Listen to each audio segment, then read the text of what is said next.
dostlar dogonlar. Hemmeňize salam aleykum. Käbirleňiz gynanýaňyz hemme zat kitaýsky bolup durdy. Kitaýsky zatlar iýen biziň aramyzda.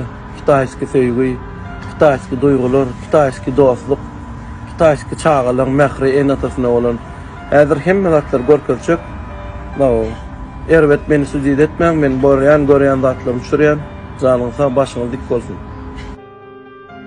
Dostlarımız canıdıp çağır komaya dersin de.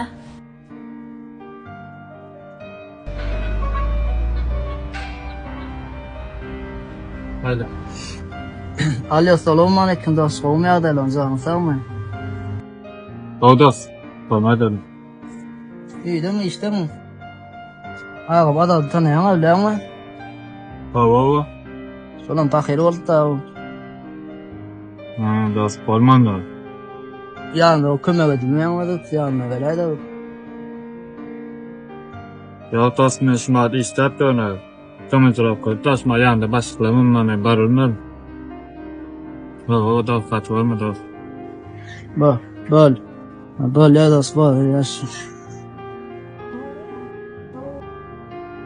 Timon ne dedi? Ay bu pice oğlanın yerli. Kocan ne dedi? Mene işe var ya. Sonra gıylara seyreden mi bölüm çıkarır? Böyle kıymat. Allah. Bana uçan. Düşüyor ben geldim.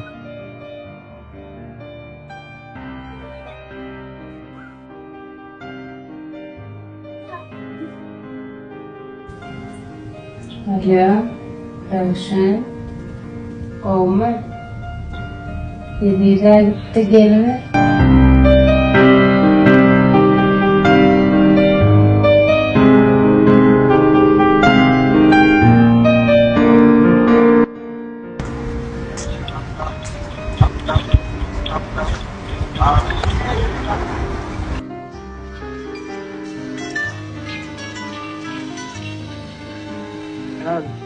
Oğlum Ecan Bahadır'dan geliyada, başım ağırrak, gel kömek edeydi.